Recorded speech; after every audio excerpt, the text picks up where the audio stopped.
สงสารโหติก็มีแลอาหารอันว่าคาปันนามามีก่อนโนบน้อมไว้ด้วยกายวจีมโนตังธรรมังยังพระสัทธรรมเจ้านั้นแลโยสังโฆอันว่าพระสังฆเจ้าหมู่ใดวิสุทโธอันบริสุทธิ์จากบาปวราตะขินายโยอันควรทับเอาทานอันผาเสดแห่งคนและเทวดาทั้งหลายสันตินทาริโยอันมีอินทรีย์ทั้งหกระงับดีนักสปะมาราปะหิโนอันมีมาละคือกิเลสละใดเสร็จแล้วอนาสโวอันหาอาสวะธรรมบ่ใดสมิติปโตอันใดถึงแล้ว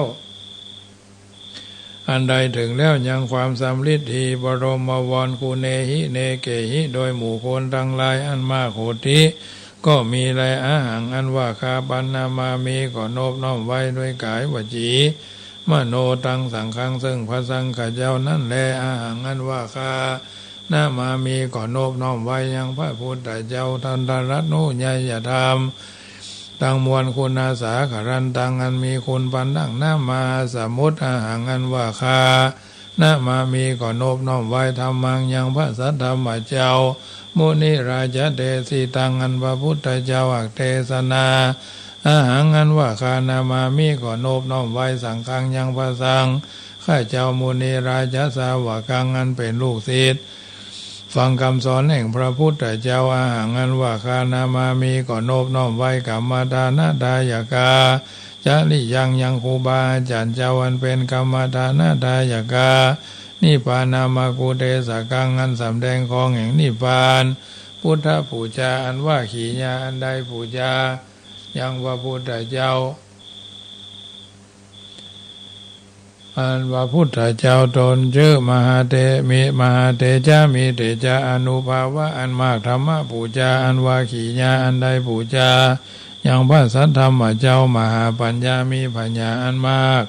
สังฆปูชาอันว่าขีญาอันใดปูชายังพระสังฆเจ้ามีโภคาสัมปติเขาของอันมากก็มีแลมะยังอันว่าภูคาทั้งหลายละพระมหาเสขอจุงจะได้ทัศนัญจายังขีญา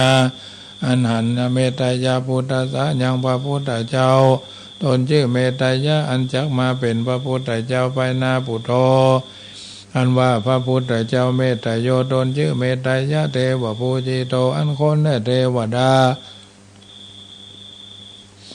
ทั้งหลายหากปูชาอนุปัจจโตบ่เกิดมาเตือยาวะตราบใดมะยังอันว่าผูคาทั้งหลาย สังสารันโตปิแม่นด้วนเดียวไปมาคือตายแล้วเกิดเอากำเนิดหลายที่สังสาเลในวัฏสงสารมกะมามหาเสขอจุงจะได้เถิงคือว่าขออย่าได้เกิดอบายเยในอบายทุกขติคือนรกเป็นเปรตเป็นสัตว์เดรัจฉานตราบใดด้วยตราบใดอิมีนาตุปะบุภาราชาการวะด้วยกรรมอันใดปูชาการวะด้วยธูปด้วยเทียนเข้าตอกดอกไม้อันนี้เธอจงเป็นปัจจัยก้ำจูงได้นิพพานจงมีแก่ผู้ฆ่าทั้งหลายเที่ยงแท้แด่เธอนะโมตัสสะภะคะวะโตอะระหะโตสัมมาสัมพุทธัสสะนะโมตัสสะภะคะวะโตอะระหะโตสัมมาสัมพุทธัสสะนะโมตัสสะภะคะวะโตอะระหะโตสัมมาสัมพุทธัสสะพุทธังสรณังกัจฉามิธัมมังสรณังกัจฉามิสังฆังสรณังกัจฉามิทุติยัมปิพุทธังสรณังกัจฉามิทุติยัมปิ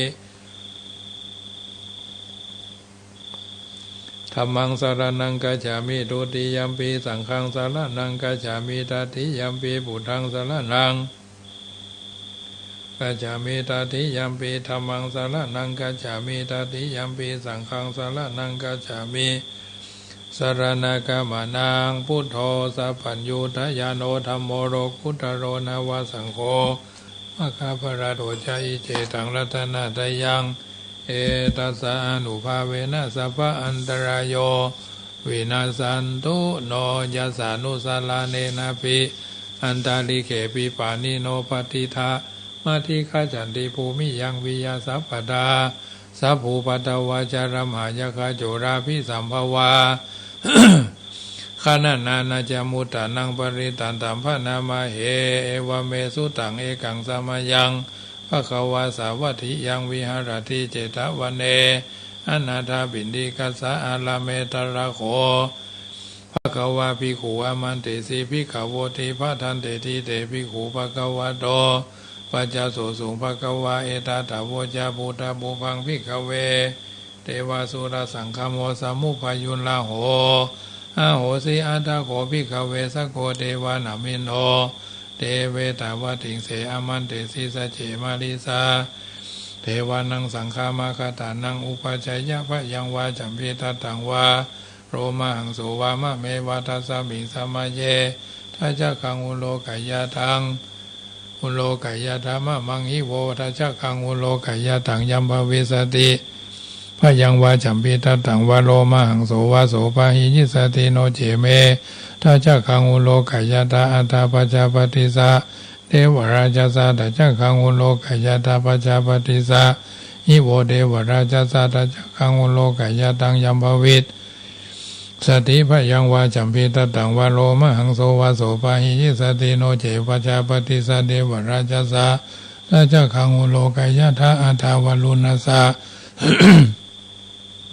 เดวราชสาทัจจคังอุโลกายะตาวลุนัสสะหิโวเดวราชสาทัจจคังอุโลกายะตังยัมภวิสติพะยังวาจัมพิตตังวาโรมหังโสวาโสปะหิยิสติโนเจวรุณาสะเดวราชสาทัจจคังอุโลกายะทาอัฏฐอิสานาสะเดวราชสาทัจจคังอุโลกายะทาอิสานาสะหิโวเดวราชสาทัจจคังอุโลกายะตังยัมภวิสติพะยังวาจัมพิตตังวาโรมหังโสวาโสปะหิสติติตังโขปนาภิกขเวสกัสสวะเดวานะมินทัสสะทัจจคังอุโลกายะตังยัมอุโลกายะตังปัจจปฏิสวะเดวราชสาทัจจคังอุโลกายะตังวลุณัสสวะเดวราชสาทัจจคังอุโลกายะตังปิสานัสสวะเดวราชสาทัจจคังอุโลกายะตังยัมภวิสติพยังวาจัมพิตตังวาโรมหังโสวาโสปะหิเยทาปิโนปิปะหิเยทาตังกิสาเหโตสะโกหิภิกขเวเทวานะมินโตอวิตราโคอวิตาโทโสอวิตาโมโหภิรุจัมภิอุตราสีปรายิติอาหันจโคภิกขเวเอวังวัฏามิสเจตุมากังภิกขเวอรัญญาคาตานังวารุขะมูราคาตานังวาสุญญาคาราคาตานังวาอุปัจจยะพะยังวาจัมพิตตังวาโรมหังโสวามะเมวัตสมิงสมัจเยอนุตสรายตาอิติปิโสภะคะวะอะระหังสัมมาสัมพุทโธวิชาจารณะสัมปันโนสุขโตโรกวิโตอนุตตรโรปุริสัทธรรมสารติสัทธาเทวมนุสานังพุทโธภควติมะมังหิโวภิกขเวอนุสรตังยัมภวิสติพะยังวาจัมพิตตังวาโลมหังโสวาโสปะหิยิสติโนเจมังอนุสรายตาอัฏฐธรรมังอนุสรายตาสวะคาโตภควตาธัมโมสันติติโกอากาลิโกเอหิปัสสิโกโอปนะยิโกปัจจตังเวทิตาโพวิญโยหิติธัมมังอิโวภิกขเวอนุสรตังยัมภวิสติพะยังวาจัมพิตตังวาโรมหังโสวาโสปะหิยิสติโนเจธัมมังอนุตสรายตาอัฏฐสังฆังอนุสรายตาสุปฏิปันโนภควโตสาวกสังโฆจุปฏิปันโนภควโตสาวกสังโฆยะยะปฏิปันโนภควโตสาวกสังโฆสามิจิปฏิปันโนภควโตสาวกสังโฆยะติทังจัตตาลีปุริสายุคานิอัตตาปุริสาภุคลาอิสาภควโตสาวกสังโฆอหุนยโยปะหุนยโยตะขินยโยอัญชลีกาลานิโยอนุตตรังปุญญเขตังโลกาสติสังฆังอิโวภิกขเวอนุสรตังยัมภวิสติพะยังวาจัมพิตตังวาโรมหังโสวาโสปะหิยิสติตังกิสาเหโตตถาคโตหิภิกขเวอะระหังสัมมาสัมพุทโธวิตาราโควิตาโทโสวิตาโมโหอภิรุอาจัมภิอนุตตราสีอปรายิติอิตามะโวจาภควาอิทังวัตวนาสุขโตอาถาปรังเอตตะโวจาสัทธารัญเยรุขะโมเรวาสุญญาคาเลวะภิกขโวอนุสเรธาสัมพุทธังพยังตุมากะโนสิยาโนเจพุทธังสรายาธาโรคาเจตังนราสพังอัตถมังสรายาธานิยานิกังสุเทสิตังโนเจธัมมังสรายาธานิยานิกังสุเทสิตังอัตถสังฆังสรายาธา ปุญญาเขตังอนุตตรังเอวัมพุทธังสัลลันตานังธัมมังสังฆัญจะพิกขโวปยังวาจัมพิทัตตังวโรมหังโสนาเหสติติยะสานุภาวะโตยะขาเนวะทาเสนติพิงสานังยัมหิเจวานุยุญชันโตละตินดีวามาตันติโตสุขังสุปฏิสุโตจะปะปังกินเจนะปัสสติเอวมาติโคโนเปตังปริตันตัมพนามาเหการณียมัตตะกุสเลนะยันตังสันตังปะตังอภิสเมจัสโกอุโจจัสุอุโจจัสุวะโจจัสมุโตอนาติมานิสันตุสโกจัสุปโรจะอภกิโจจะสันลังอุกโวทิสันติทริโยจนิปโกจะอปะคโปกุเลสุอนานุขีโทนาจักุตังสมาจเลกินจิเยนะวิญญูปเรอุปวัฏโยงสุขีโนวะเขมิโนหนตุสเปสตาภวันโตสุขิตตาเยเกจิปนาภูตติทัสสาวะทาวรวะอนาวาเสสาธิกาวเยมหันตาวามัชชิมารสกาอนุกาถุราทิฏฐาวเยจะอธิฏฐาเยจะดุเรวาสันติอวิทุเรภูตาวาสัมภเวสีวาสเปสัตตาภวันตุสุขิตตานาปโรปรังนิคูเพธานาติมัญเยทากตาจีนังกินจิปยาโรสนาปฏิกาสัญญานานยามัญญาสตุกามิชัยยามาตายาฐานิยังปุตังอายุสาเอกปุตตามนุรักเขวัมปิสัพพพุเตโสมานาสัมภาวัญเยอภานิมานังเมตัญจสัพพโรกัสมิงมานาสัมภาวัญเยอภาริมานังอุทังอโธยะติริยัญจาสัมปทังอเวรังอสัมปทังทิฏฐัญจรังนิสิโนวาสยาโนวายาวัฏสาวิกาตามิโทเอตังสติงอติตายาพระมะเมตังวิหารังอิตามาอุติติจานุภกมะสีนวาทัสสเนนะสัมปันโนกเมสุวินยะเขทังนาหิจาตุขภะสยังปุณณเรติติการณิยเมตตาสุตังสัพพสิวิสัจจตินังทิพมันตาคตังวิยะยนาเสติวิสังโฆรังเสสัญจปิปริสยังอนาเขตัมหิสัพพทะสัพพดาสัพพปานินังสัพพสุปินิวาเรติปริตันตัมพนามาเหวิรูปเขหิเมเมตังเมตังเอราปะเถหิเมจัปยาพุเตหิเมเมตังเมตังกนาโคตมะเกหิจาอปาตะเกหิเมเมตังเมตังทิปาตะเกหิเมจตุปะเตหิเมเมตังเมตังปะหุปะเตหิเมมามังอปาตะโกหิสิมามังหิสิทิปาตะโกมามังจตุปะโตหิสิมามังหิสิปะหุปะโตสัพเพสัตตาสัพเพปนาสัพเพพุทธาเจเกวราสัพเพพุทธาเจเกวราสัพเพพัทธรานิปัสสันตุมาขิจิปะปะมาขมาอภมาโนพุทโธอภมาโนธัมโมอภมาโนสังโฆปะมานาวันตานิสิริงสัพพานิอาหิวิชิกาสัตตปฏิอุณานาภิสราภูมุสิกากตาเมละขากตาเมปริตาปฏิกามันตุพุทธานิโสหังนะโมภะคะวะโตนะโมสัตตานังสัมมาสัมพุทธานังขันธปริตังติปิโสภะคะวะตนะปารมีสัมปันโนตนะอุปปารมีสัมปันโนตนะปรมัตถปารมีสัมปันโนเมตตาไมตรีกรุณามุทิตาอุเบกขาปารมีสัมปันโนติปิโสภะคะวะศีลปารมีสัมปันโนศีลอุปปารมีสัมปันโนศีลปรมัตถปารมีสัมปันโนเมตตาไมตรีกรุณามุทิตาอุเบกขาปารมีสัมปันโนอิติปิโสภะคะวะเนกขมะปารมีสัมปันโนเนกขมะอุปปารมีสัมปันโนเนกขมะปรมัตถปารมีสัมปันโนเมตตาไมตรีกรุณามุทิตาอุเบกขาปารมีสัมปันโนอิติปิโสภะคะวะปัญญาปารมีสัมปันโนปัญญาอุปปารมีสัมปันโนปัญญาปรมัตถปารมีสัมปันโนเมตตาไมตรีกรุณามุทิตาอุเบกขา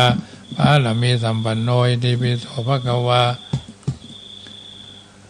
วิริยะปารมีสัมปันโนวิริยะอุปปารมีสัมปันโนวิริยะปรมัตถปารมีสัมปันโนเมตตาไมตรีกรุณา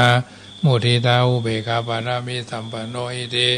ปิโสภะคะวะขันติปารมีสัมปันโนขันติอุปปารมีสัมปันโนขันติปรมัตถปารมีสัมปันโนเมตตาไมตรีกรุณามุทิตาอุเบกขาปารมีสัมปันโนอิติปิโสภะคะวะสัจจะปารมีสัมปันโนสัจจะอุปปารมีสัมปันโนสัจจะปรมัตถปารมีสัมปันโนเมตตาไมตรีกรุณามุทิตาอุเบกขาปารมีสัมปันโนทิปิโสภะคะวะทิฏฐานาปารมี สัมปันโนอธิฐานาอุปปารมีสัมปันโนอธิฐานาปรมัตถปารมีสัมปันโนเมตตาไมตรีกรุณามุทิตาอุเบกขาปารมีสัมปันโนอิติปิโสภควาเมตตาปารมีสัมปันโนเมตตาอุปปารมีสัมปันโนเมตตาปรมัตถปารมีสัมปันโนเมตตาไมตรีกรุณามุทิตาอุเบกขาปารมีสัมปันโนอิติปิโสภควาอุเบกขาปารมีสัมปันโนอุเบกขาอุปปารมีสัมปันโนอุเบกขาปรมัตถปารมีสัมปันโนเมตตาไมตรีกรุณามุทิตาอุเบกขาปารมีสัมปันโนอิติปิโสภควาทัสสะปารมีสัมปันโนทัสสะอุปปารมีสัมปันโนทัสสะปรมัตถปารมีสัมปันโนเมตตาไมตรี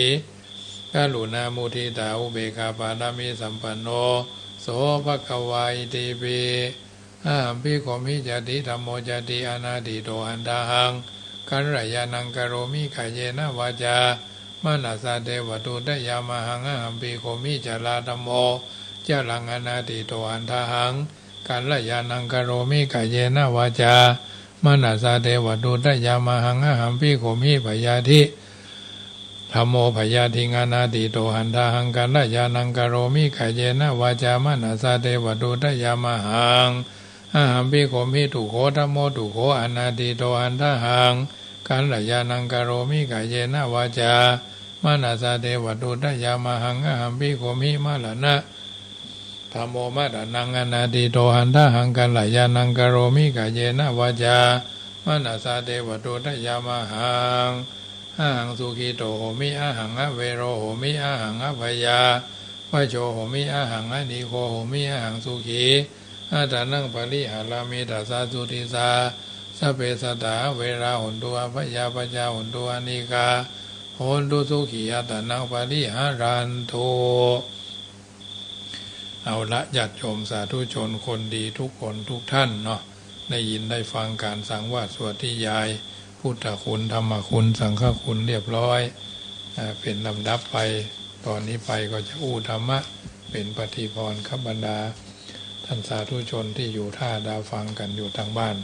ธรรมะอันเป็นคำสอนก็ถือว่าเป็นอาหารใจกับท่านที่อยู่ท่าดาวฟังกันเป็นประจำดังวันใดบ่ได้ฟังก็เหมือน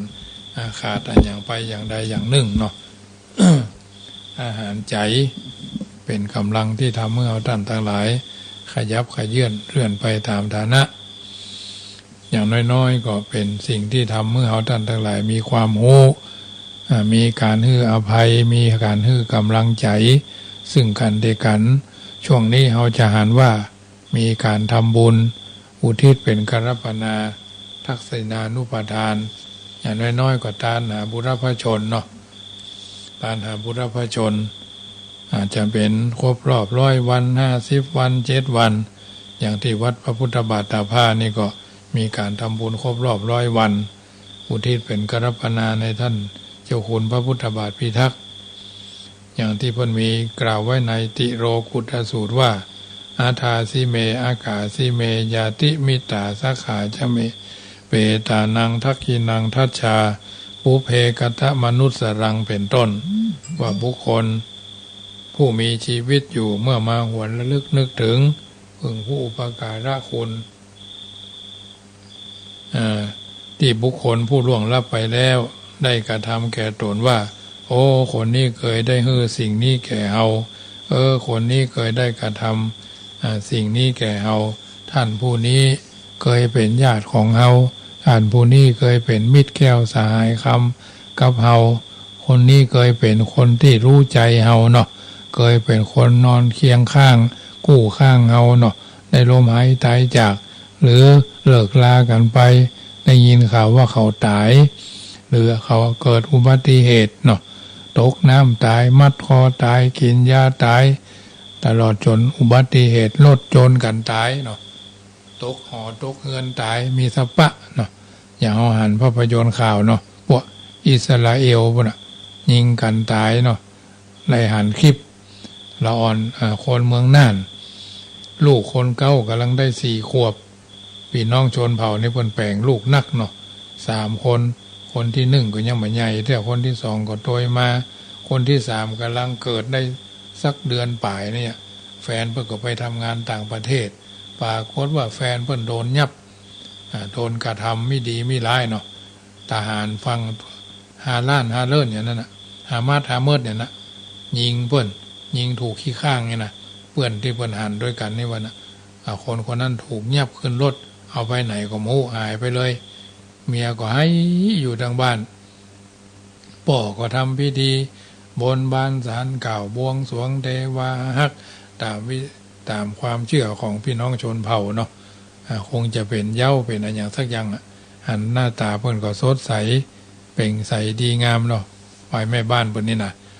อันเนี้ยเพิ่นก็ถือว่าเพิ่นล่วงลับดับขันไปเอาท่านทั้งหลายก็ตามความในติโลกุตสูตรเพิ่นชี้ชัดว่าสายใยสัมพันธ์เกี่ยวเนื่องกันของคนเฮามีอยู่5 สาย5 สายมีอย่างพ้องสายแห่งการฮื้อสายแห่งการกระทำสายแห่งความเป็นญาติสายแห่งความเป็นมิตรสายแห่งความเป็นสหาย5 สายเนี่ยญาติโยมหากจะกล่าวฮื้อสั้นก็มีเพียงแค่2 สายเป็นจะได้พ้อง1 สายแห่งการฮื้อ2 สายแห่งการฮับหรือรับสายแห่งการฮื้อก็ตามพระพุทธตามนัยยะแห่งพุทธศาสนาก็หมายถึงทานท่านพรรณนาไว้2 ประการคืออามิสทานและธรรมทานอามิสทานก็หมายถึงทานที่คือวัตถุสิ่งของเป็นต้นว่าอาหารเสื้อผ้ายาบ้านไว้เนาะเสื้อผ้ายาบ้านเสื้อผ้าที่อยู่ที่อาศัยก็คือบ้านยารักษาโรคและก็เครื่องอุปโภคบริโภคบรรดามีที่จะเป็นประโยชน์แก่ผู้รับการฮื้อเกิดจากน้ำใจของผู้มั่งมีถ้าผู้มั่งมีเป็นคนมีอัธยาศัยน้ำใสใจจริงน้ำใจกว้างยินดีในการฮื้อพอใจในการช่วยเหลือเหมือนเมื่อเกิดทุพพิกภัยเข้ายากหมากแปลงอัคคีภัยไฟไหม้อุทกภัยน้ำท่วมหรือโจรละภัยโจรสะปล้นสะดมเนาะผู้มีน้ำใจก็เกิดความหวั่นใจในความทุกข์ร้อนเอื้ออาทรช่วยเหลือเพื่อบรรเทาเท่ากับเป็นการปลดเปลื้องภาระที่หนักให้เป็นเบาที่เศร้าให้โศกที่เศร้าโศกให้สางโศกที่มีโรคให้หายโรคที่มีภัยให้หายภัยให้ปลอดภัยเพราะการฮื้ออย่างนี้เป็นลักษณะแห่งการสงเคราะห์การฮื้อการฮื้อในลักษณะสงเคราะห์นั้นท่านหมายถึงการแบ่งปันแบ่งกันกินแบ่งกันใช้มิตรจิตมิตรใจมีเพื่อนฮื้อมีเพื่อฮื้อได้เพื่อแจกฮื้อเขาเท่าใดชื่อว่าฮื้อเฮาเท่าอันฮื้อท่านนักท่านจักตอบสนองนบท่านจักปองนอบไหว้รักท่านจักครองความรักเรานา3 สิ่งนี้เว้นไว้แด่ผู้ทรชนนะอันนี้สายแห่งการให้ก็คืออามิสทานการฮื้อวัตถุสิ่งของ2 ธรรมทานก็คือหมายถึงการฮื้อธรรมะคือคำสอนเพื่อการหาความดีต่างๆตัวอย่างเช่นความรู้คำแนะนำความยุติธรรมวางตนเป็นกลาง บ่โอนเอ็นโง่นเงี่ยนเข้าตังตัวอคติเป็นคนนักแน่นมั่นคงตรงไปตรงมาบ่ใช่เป็นพวกเฮาก็ฮักเป็นพวกเขาก็พักนะ2ฮื้ออภัยบ่ถือโทษโกรธเคืองเครียดแค้นชิงชังยอมยกโทษฮื้อเป็นคนมีเวรมีภัยกับไผทำตนฮื้อเป็นคนอื่นทำตนฮื้อคนอื่นสบายใจบ่สะดุ้งกลัวหวาดหวั่นขั้นครามขามขยาด3ฮื้อกำลังใจเมื่อมีบุคคลทำความดีหรือเกิดมีความท้อแท้สิ้นหวังตั้งต้นชีวิตใหม่3 4ฮื้อสติกล่าวคือเตือนใจฮื้อข้อคิดสะคิดให้เกิดความรู้สึกผิดชอบชั่วดีในเมื่อหันบุคคลอื่นเกิดความผิดพลาดเสียหายหรือเดินทางผิดคิดบ่ชอบการปลอบใจฮื้อคลายความทุกข์ความโศกเศร้าโศกความวิปโยคสูญเสียเนาะ คือความอบอุ่นก็คือการทำตนให้เป็นคนมีเมตตาความฮักความปรารถนาดีมีไมตรีต่อกันมีความเอื้อเฟื้อมีความเอื้อเฟื้อเกื้อกูลถ้อยทีถ้อยอาศัยตรงกับที่คนไทยนิยมอู้ว่าน้ำใจไมตรีซึ่งมีความหมายว่าความฮักอันเกิดจากน้ำใสใจจริงบ่หวังสิ่งตอบแทนอันน้ำกำน้ำคลองเป็นรองน้ำใจธรรมชาติคือน้ำทำให้ต้นใบหญ้าเขียวชอุ่มชุ่มชื่นมีใบมีร่มมีดอกมีผลมีชีวิตจิตใจของบุคคลก็เช่นเดียวกันถ้ามีน้ำใจไมตรีก็มีความรักความชอบมีความรักความชอบความอบอุ่นเมื่อความฮักมีความดีก็เกิดน้ำใจจึงนับว่าประเสริฐเพราะเป็นที่ก่อเกิดแห่งความดีหากแรงน้ำใจก็เหมือนต้นไม้ขาดน้ำการสอนให้คนมีน้ำใจไมตรีจึงเป็นที่ปรารถนาสมดังพระบาลีกล่าวว่าโลโกปถัมภิกาเมตตาเพราะว่าเมตตาเป็นคุณธรรมค้ำจุนโลกเมื่อมีการการฮับก็ตามเหตุว่าเป็นของกู้กัน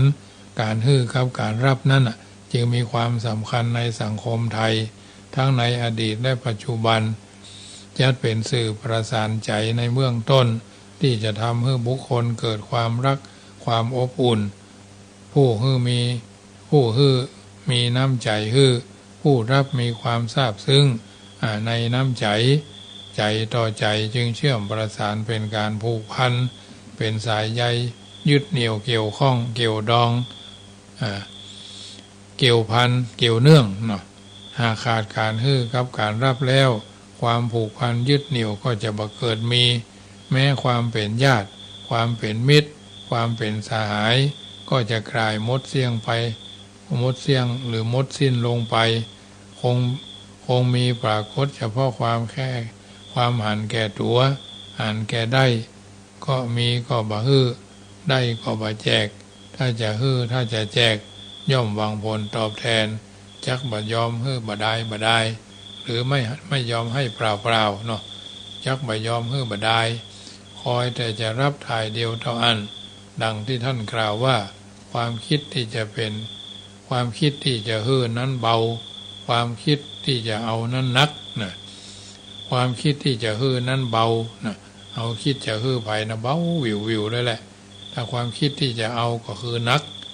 ได้ของเพิ่นมาก็ว่าได้คิดที่จะเอาก็เบาคิดจะให้ก็เบาคิดจะเอาก็หนักเป็นต้นสมเด็จพระสัมมาสัมพุทธเจ้าท่านตรัสเอาไว้เป็นบทว่าความเป็นผู้นำระดับทั้งหลายต่างๆนั่นก็เพราะว่าเอาท่านทั้งหลายจะหันว่าผู้นำทุกระดับชั้นผู้นำนั่นก็คือเป็น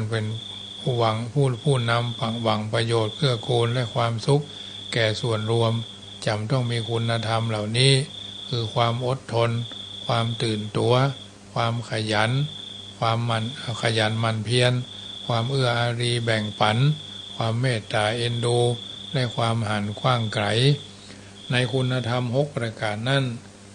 คุณธรรมข้อที่1ก็คือขมาแปลว่าอดทนเป็นคุณธรรมข้อต้นที่จะพึงอบรมคือเกิดมีท่านผู้เป็นหัวหน้าครอบครัวท่านผู้เป็นหัวหน้าหมู่บ้านท่านผู้เป็นหัวหน้าตำบลอำเภอจังหวัดแม้กระทั่งพระเจ้าพระสงฆ์เขาก็เหมือนกันผู้นำระดับวัดผู้นำระดับตำบลผู้นำระดับอำเภอตามประการแรกต้องมีขมาคือความอดทนเป็นอัธยาศัยด้วยในการทำหน้าที่ต่างๆทั้งทางคดีโลกทั้งทางคดีธรรมจำต้องปรารถนาความอดทนเริ่มต้นด้วยการอดใจโดยบ่ปล่อยใจให้ตกเป็นทาสของความอยากเพราะเครื่องยั่วยุมันเยอะยากนั้นมีมากเกิดจากทางปากเกิดจากทางตาเกิดทางหูปากเป็นต้นบุคคลผู้มีความอยากเป็นเจ้าของหัวใจบ่อดบ่ทนปล่อยไปตามใจ พูดตามใจความอยากจึงตกยากมาหู้ตัวนะพูดตามใจความอยากคือตัวใจความอยากจะตกยากมาหู้ตัวกว่าจะหู้ตัวก็หมดสัวเสร็จแล้วตามปกติจะเป็นคนหรือสิ่งของถ้ามีความทนปนอยู่ย่อมเป็นที่ต้องการแต่ถ้าบ่มีความทนประเภทโดนแดดนิดหน่อยก็บน่นโดนฝนนิดหน่อยก็ว่ามีคนบ่ต้องการแต่พอเป็นคนบ่มีธาตุทนปนอยู่ในตัวเป็นคนกลัวแดดกลัวฝนกลัวร้อนกลัวร้อนกลัวหนาวดังที่ท่านกล่าวว่าขั้นหนาวก็นอนขั้นร้อนก็หนีขั้นนักก็พักตัวไปงานใหญ่ก็ไล่ตัวหนีเนาะหนาวก็นอนร้อนก็หนีงานนักก็พักตัวไปงานใหญ่ก็ไล่ตัวหนีเป็นต้นนอกจากนี้ก็ทนต่ออารมณ์ร้ายความทะเลาะวิวาทบาดหมางความเจ็บป่วยความหวังบางครั้งต้องลบเนาะเพราะการลบหลีกปีกตัวย่อมพ้นจากพยานอันตรายต่างๆในข้อที่ว่ารู้รบเป็นปีกรู้หลีกเป็นหางเนาะรู้รบเป็นปีกรู้หลีกเป็นหางการลบนั้นบางเรื่องต้องลบกายบางรายต้องลบใจการลบใจในที่นี้ก็คือขันติความอดทนนั่นแหละคุณธรรมข้อที่สองของผู้นำก็คือชาคริยะความเป็นผู้ตื่นตัวตื่นใจไม่ใช่ตื่นตระหนกแล้วก็ไม่ได้ตื่นตูมแล้วก็ไม่ได้ตื่นเต้นนะต้องตื่นตัวอยู่ตลอดเวลาบุคคลผู้มีตำแหน่งเป็นผู้นำจำต้องมีความตื่นตัวกระตือรือร้นกระฉับกระเฉงรู้เท่าเอาไว้กันรู้ทันเอาไว้แก้เป็นผู้บ่มัวเป็นผู้บ่เมาเป็นผู้บ่ลับมีสติกำกับมีความพร้อมสัพพะทางกายทางวาจาใจในการปฏิบัติหน้าที่ถ้าจะเป็นผู้รับแม้จะนับจำนวนเป็นร้อยก็มากเพียงปริมาณแต่ด้อยคุณภาพเพราะคนรับเป็นเหมือนคนตายหามีกำลังกายกำลังทรัพย์กำลังความคิดสติปัญญาไม่มีเลยผู้คนผู้ตื่นแม้เพียงคนเดียวย่อมมีความพร้อมมากกว่าคนรับจำนวนร้อยอันนี้ถือว่าชาคริยะข้อที่สองข้อที่สามอุทานะแปลว่าการลุกขึ้นเพื่อทำงานตามหน้าที่ไปทำงานตามหน้าที่ที่เพิ่นได้สั่งเอาไว้วันแรก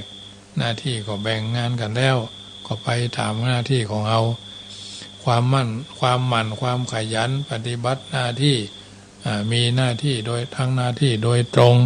ทั้งหน้าที่โดยรับมอบหมายดำเนินไปด้วยความเรียบร้อยถูกต้องเหมาะสมเพื่อประโยชน์สุขแก่ส่วนรวมโดยบาหันแก่ความเหน็ดเหนื่อยเมื่อยล้ามีสติปัญญาแก่กล้าความคิดแหลมคมร่างกายแข็งแรงจิตใจก็เข้มแข็งมุ่งมั่นเพื่องานฮักงานการลุกขึ้นตรงกันข้ามกับการนอนความขยันตรงข้ามกับความขี้ค้านคนขี้ค้านก็คือคนนอนเอาแต่นอนอ้างหนาวอ้างร้อนอ้างหิวอ้างกระหายอ้างเวลาเจ้าอยู่อ้างว่าสวายแล้วบัดทำงานอันคนขี้ค้านชอบความสบายคอยหลีกเลี่ยงเกี่ยงงอนอยากไปหาที่ยากบากไปหาที่ง่ายลบงานนักไปหางานเบาหวังแต่ม่วนงานสันเล่ามานึกถึงทุกข์ทางหน้าฟันฝ่าความทุกข์ไปสู่สุขทางหน้าผู้มีความหมั่นเพียรขยันย่อมสามารถทำตนนำคนทำงานให้ผ่านไปด้วยความบะไร้ประโยชน์แม้จะลำบากหนักตำก็จำต้องสู้ทนเพื่อจะเอาชนะอุปสรรคอันคัดข้องอันขวางกั้นนานาประการเหมือนว่าวที่ต้านลมญาติโยมทั้งหลายฉะนั้นอันนี้คือข้อที่สามความคุณธรรมของความเป็นผู้นำข้อที่สี่สังวิภาคะก็คือความจำแนกแจกจ่ายความหมายก็คือเป็นผู้บุคคลผู้เป็นผู้นำต้องจำแนกแจกจ่ายนโยบาย กุสโลบายคำสั่งคำสอนคำแนะคำนำคำเสนอโดยชี้แจงแนะนำพร่ำสอนพร่ำแนะให้รู้และเข้าใจในเรื่องบาปบุญคุณโทษประโยชน์และไม่ใช่ประโยชน์ตลอดจนมีความฉลาดสามารถจัดสรรแบ่งปันหน้าที่การงานและหลักการวิธีการต่างๆให้แพร่หลายกระจายไปในเพื่อนร่วมงานโดยบ่รวบอำนาจบ่ผูกขาดแต่เพียงผู้เดียวผู้ให้เขาหู้ทำให้เขาดูอยู่ให้เขาหันเป็นนักเสียสละกำลังกายเสียสละกำลังทรัพย์เสียสละกำลังสติปัญญาตลอดถึงเสียประโยชน์หลายๆอย่างที่พึงเกิดพึงมีส่วนรวมส่วนน้อยส่วนนักเป็นต้นอันนี้เป็นข้อที่สี่ส่วนคุณธรรมข้อที่ห้าก็คือถ้ายาแปลว่าความเอ็นดูในที่นี้มาคู่กับเมตตาความฮักและกรุณาความสงสารบุคคลเป็นผู้นำจำต้องอบรมเมตตากรุณาเกิดมีในอัธยาศัยเพราะเมตตากรุณาเป็นคุณธรรมนำให้หันอกเขาอกเฮาไม่ไมตรีมิตรภาพต่อกันหูฮักสามัคคีในสังคมเมื่อคนในสังคมนิยมความฮักความเอ็นดูเป็นเฮือนใจจักเบารัดเอาเปรียบเบียดเบียนรังแกข่มเหงเต็งเต็กข่มเหงเต็งแป้ผู้ใหญ่ที่มีอำนาจวาสนาจักมาเหยียบย่ำทำลายผู้น้อยที่ด้อยอำนาจวาสนาคือหมายความว่าบัดนั่งอยู่บนหัวกะโหลกสมองนั่งอยู่ในหัวใจคือได้เป็นผู้น้อยก็นั่งอยู่ในหัวใจผู้ใหญ่เป็นผู้ใหญ่ก็นั่งอยู่ในหัวใจของผู้น้อยต่างคนก็ต่างถ้อยทีถ้อยอาศัยเป็นธุระของกันและกันรับเป็นที่ปรึกษาเปิ่งพิงในยามคัดข้องคอยประคับประคองปลอบใจในยามผิดหวังเศร้าส้อยเหงาหงอยเหงาเอาคอยเอาใจใส่สติในยามพลั้งเผลอผิดพลาดบ่คอยหาโอกาสจับผิดคิดลงโทษถ่ายเดียวถ้าผู้นำเบี้ยวพูดโดยก็เอ็นถ้าผู้นำจึงจำต้องมีพรหมวิหารธรรมคือมีเมตตากรุณามุทิตาและอุเบกขาเป็นหลักคอยถอยห่างอคติความลำเอียงเที่ยงตรงต่อคนเที่ยงตรงต่องาน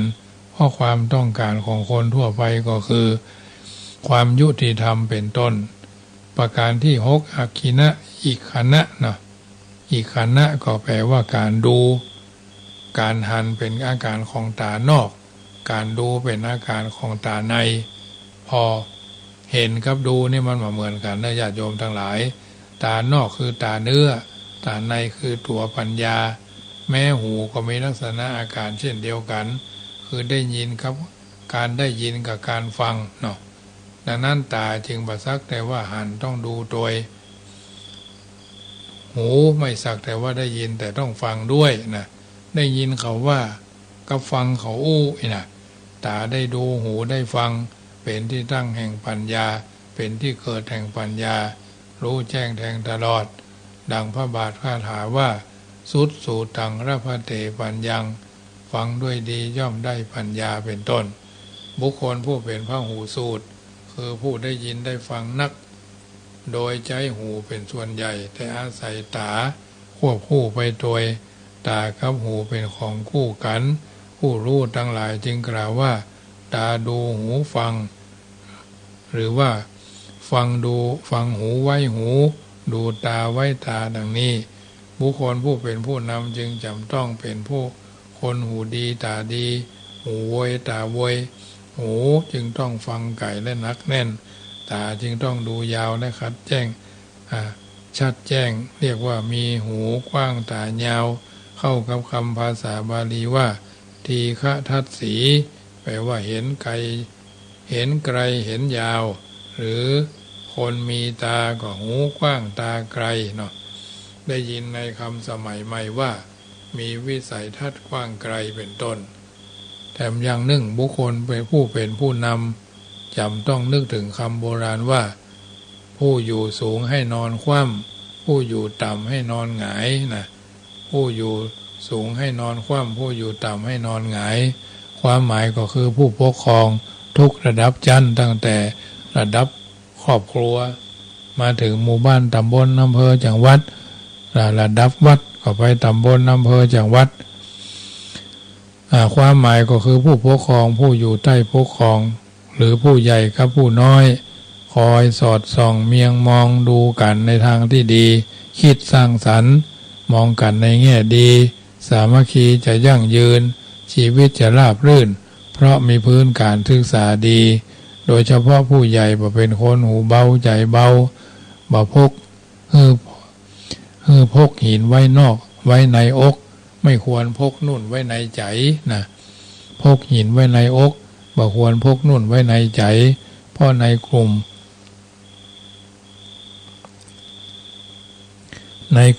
ชนพลโลกจำต้องมีหัวหน้าหรือผู้นำทุกระดับนับแต่ภายในครอบครัวหมู่บ้านตำบลอำเภอจังหวัดประเทศชาติบ้านเมืองรวมถึงการพระศาสนาเพราะผู้นำเป็นบุคคลต้นแบบเป็นตัวอย่างและเป็นผู้อย่างนำทางชีวิตนำกิจการถ้าบ่มีหัวหน้าหรือผู้นำจะเกิดความระสำระสายระเนระนาดไม่เป็นกลุ่มเป็นก้อนเนาะถ้ามีหัวหน้าหรือผู้นำบ่ดีจะมีความวุ่นวายถ้ามีหัวหน้าหรือผู้นำบ่ดีบ่มีความฉลาดสามารถจะขาดหลักการบริหารจัดการที่ดีด้วยเหตุนี้จึงนิยมเลือกคัดสรรหาหัวหน้าหรือผู้นำที่ดีคือมีความรู้ดีประพฤติดีและมีความสามารถดีมาเป็นผู้นำหมู่คณะและประธานเป็นประมุขทุกกิจการเพราะฉะนั้นญาติโยมสาธุชนท่านผู้ฟังทั้งหลายรายการเสียงธรรมก่อนรับตาประจำเมื่อค่ำยามคืนของวันพุธที่11 เดือนตุลาคมอาตมาภาพพระมหาประสิทธมาภินันโทผู้เอิญเจริญพรให้ท่านทั้งหลายได้ฟังมาแล้วตั้งแต่ต้นจนกระทั่งถึงวาระสุดท้ายก่อนนำรายการจากท่านไปวันนี้ก็ได้ไปกินสลากที่วัดพระพุทธบาทตากผ้าซึ่งก็เป็นประเพณีกันทุกๆปีที่คณะสงฆ์เพิ่นก็ได้จัดกันเดือน12เหนือออก10แฮม12ค่ำเนาะเพิ่นก็กินสลากกันนิมนต์ครูบาอาจารย์หลายวัดหลายวามาเป็นตนเมตตาก่อนนั่นก็มีงาน100 วันท่านเจ้าคุณพุทธบาทพิทักษ์แล้วก็วันที่14นี่ก็งานทำบุญตานขันเข้า227ขันที่วัดจังกำญาติโยมสาธุชนที่ฟังรายการนี้เป็นประจำคือจะได้ไฟจะเทิงแปลงจะเทิงก็ใครร่วมด้วยช่วยกันเป็นเจ้าภาพขันเข้าก็ยังเหลือปัจจัยทำ14,000 กว่าบาทจะได้ครบ 28,000 ที่ได้จ้างศาลาตั้งนั่งร้านสีโป้สีอย่างต่ออย่างติดดอกติดดวงที่มันรุดมันลุยก็ทางนี้ทางนั้นก็ถือว่าเหมาหมด30,000ย่อมคือ 2,000 ก็เป็น 28,000 อันนี้ก็ประชาสัมพันธ์บอกเจริญพรท่านผู้ใจบุญทั้งหลายในทิศทั้ง4เพื่อจะได้ไฟจะเทิงแปลงจะเทิงก็ร่วมทำบุญกันได้ที่ธนาคารกรุงไทยสาขาโลตัสป่าซางธนาคารกรุงไทยสาขาโลตัสป่าซางหมายเลขบัญชีก็798-002-1894เนาะ798-002-1894อันนี้เป็นงานทำบุญทาสีหอระฆังบูรณะหอระฆัง 28,000 บาทเกือบจะครบแล้วยังเหลือแถม 14,000 กว่าบาทญาติโยมท่านใดอยู่ใกล้อยู่ไกลฟังรายการนี้แม้บ่ได้ร่วมกินร่วมทานก็ไหว้สาบารมีธรรมเอาอธิษฐานจิตเอาก็ได้เนอะเท่าที่สบายใจหรือจะทำบุญตังพร้อมเพย์ก็ได้พร้อมเพย์ก็061-547-6539 061-547-6539นี้ก็แจ้งให้ได้ทราบและวันที่23 ตุลางานทำบุญสถานีขึ้น96ณขวงพญามังลายในนามของพระเจ้าประสงค์ต่างอำเภอต่างจังหวัดก็จะได้จัดอาหารไปอย่างหนึ่งเพื่อญาติโยมได้กินได้บริโภคก็เป็นกับข้าวเมืองเขาเนี่ยทำไปตามที่เขามีความปรารถนาดีขึ้น96นี่ก็จะร่วมทำบุญ 10,000 บาทขณะนี้ก็มีผู้เริ่มต้นขึ้นแล้ว 3,500 บาทก็ยังเหลือเกือบ 7,000 กว่าบาทเนอะวันที่23เป็นวันสุดท้ายแห่งการทำบุญทอดพระป่าสถานี1 ปีก็มี1เตื้อ23 ตุลาคมของทุกๆปีอันนี้ก็มีโอกาสก็ร่วมบุญร่วมกุศลกันได้วันที่13นี่ก็วันครบรอบ7 ปีแห่งการสวรรคตของพระบาทสมเด็จพระภูมิพลอดุลยเดชชนากาธิเบศรบรมนาถบพิตรนะ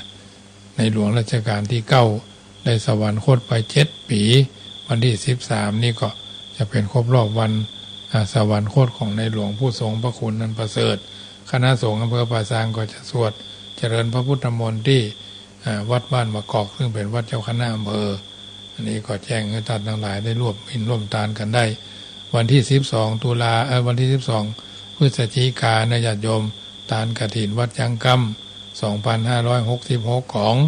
ของเพชรกล่องละ300ของทองกล่องละ200ของเงินกล่องละ100นอกนั้นเอาที่สบายใจเนาะปีนี้ก็มีคุณโยมสุทธิพงษ์ตันธนศักดาคุณโยมสรัญญวันสรัญญธรรมคุณโยมมันพรหมพันธ์เนาะพรหมพันธ์สรัญญธรรมแห่งตำนักปู่พระวนาคราชบุญเอกมัย135กรุงเทพจะเป็นต้นเป็นประธานนำผ้ากฐินมาถวายในวันที่12 พฤศจิกานี่ก็ใครกินใครทานก็ร่วมกันได้ที่วัดยังกำเนอะคำแรงวันนี้ธรรมาภาพได้เวิร์นเจริญพรน้ำทำคำสอนให้ญาติโยมได้ฟังแล้วก็นำไปเป็นข้อพินิจพิจารณาเนอะเจริญพรพ่อจำลองฟังรายการอยู่เนาะของ